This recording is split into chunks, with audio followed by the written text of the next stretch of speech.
Hey guys, welcome back. Just a quick update, and that's only because Rob Crazy Adventures in Costa Rica asked a couple of times, and I'm like, thank you, Rob.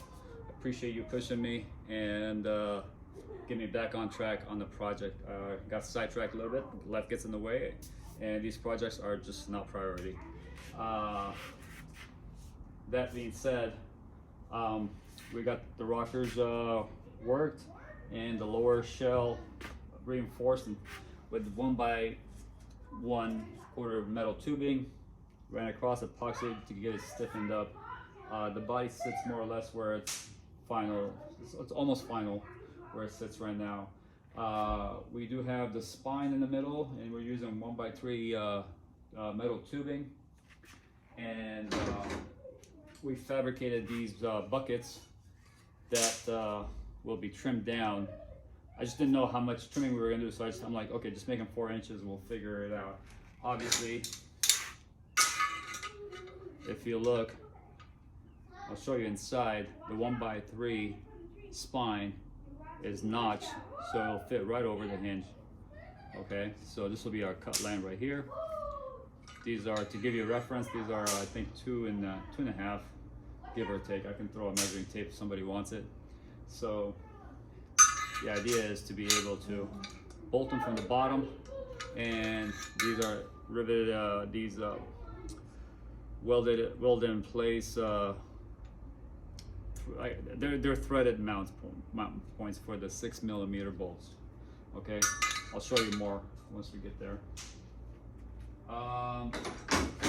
The doors, biggest pain in the ass, and kind of been putting it out for a while, but kind of wrapped our head around it. Got a game plan, and we're going to execute it.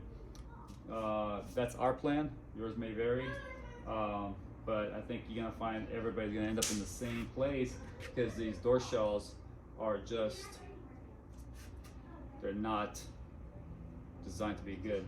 So I don't know if they're coming out of the mold early or what. Irrelevant, because you're not going to see it, so you can cut and modify them and weld them back with fiberglass any way you want to make them work. So we took it another step, and I'll show you on the other side, but to give you a good reference, the skins right here is 1/32. The shell is 1/32. These are Simpson ties that just happen to be 1/32.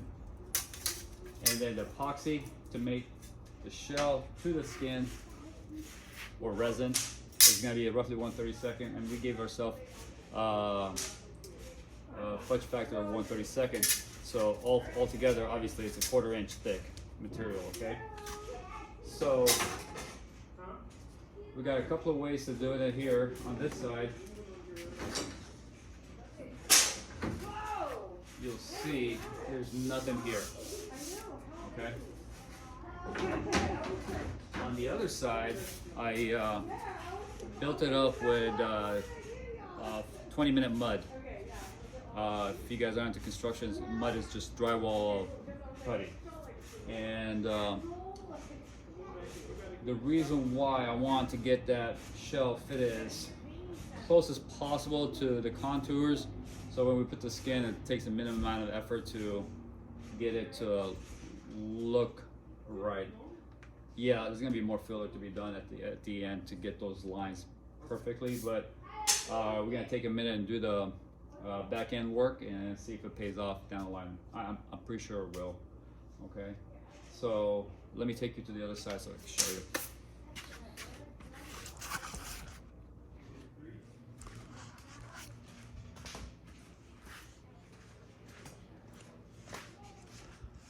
So you see, this is just drywall mud that we filled in. I filled in here. There's nothing special. And then took my square, put a 1/4, and then basically just worked it down. Okay, down to a 1/4 inch. And then you can also just use what do you call it? Just a wet rag, or whatever you want to smooth it out. The stuff works, it's easy to work with. If you ever done drywall, you know what I'm talking about. And you get these beautiful finishes on them. And again, all this stuff is gonna come out, but so now this is how it's gonna help me. At least I think it's gonna help me.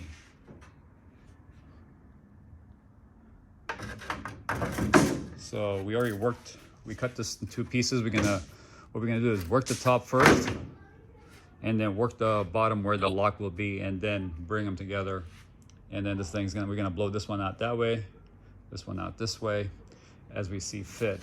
So, but before I get there, what we did, we built the lip on this, and some places it took a 1/4 inch, some places took as much as a 1/2 inch to get it to, we grew it basically. So we're not struggling with the fitment, okay? It's time consuming, but you know, again, I'm just gonna do it once, okay? So another problem is that you'll be facing is those, where the hinges, okay, hard to do with one person, but anyways, these hinges, you want them to sit like so. So again, don't be scared. You know, I was trying to be fragile with it. There's no point. Just grind it to get it fit where you want, and then you can fill in the fiberglass from the back and make it strong as hell. So I wanted to get these hinges to fit perfectly on this. I may have to modify it, I don't know, but stand by. Flip this again.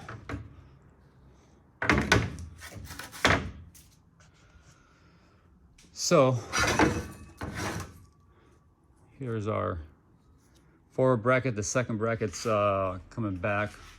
I have a friend, I decided to outsource that piece just for better quality, and he's also giving me those back plates. They're gonna look like a P, basically mimicking this paddle right here, and then we'll weld in the 6mm floating nut plates and get them what we want.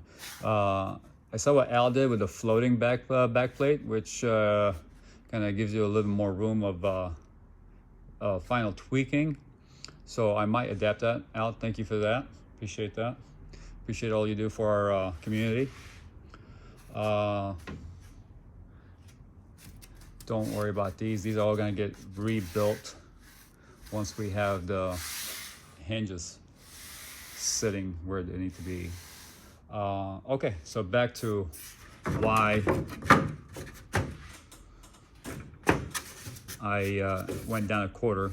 As you can see, I may need to go further down because my guy built this up to, it's almost like 1/8 of an inch now, so I'll need to go back down. But you can see it. Let me see if I can grab. Let's assume this is going to be the skin for a second. And imagine the skin is right here. Right now, it's perfectly flush with the skin. So, 0 lip, okay? So that's why I built that up. And then now we can just bring it down another 1/8 of an inch to give way for the epoxy. As you can see, we built this up. So yeah, that math is not gonna work, but I have about 3/8 of an inch to work with, and we only need 1/16, maybe an 1/8. And then this will sit on there exactly like as if it's gonna be permanently sat, okay? And then we can bring in finalize the gaps as we want.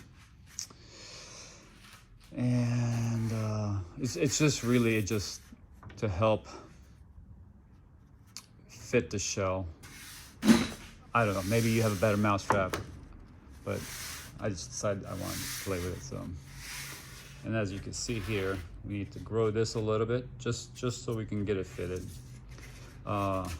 Ways you can do it is cut right through in the middle, bring this way, and then don't mess with this with the window if you're working with original windows. And tomorrow I'm gonna fit the bottom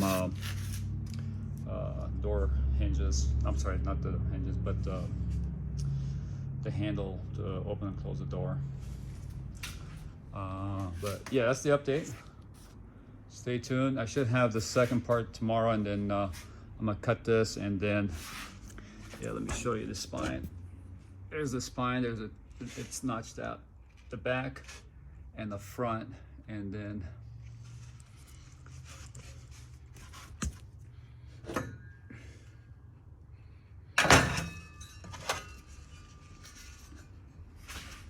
you can just imagine it's gonna go in there, get trimmed in place, and once we have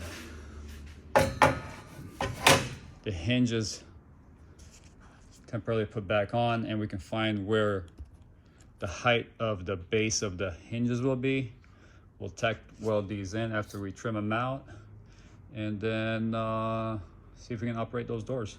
So yeah, those doors are not, they're just not for beginners, and honestly this is my first build on this one, so take a minute to look at what other guys are doing and trying to figure out what works best for my setup. So this is what I came up with because I want to use the original hinges. So stay tuned and we'll get some more work done.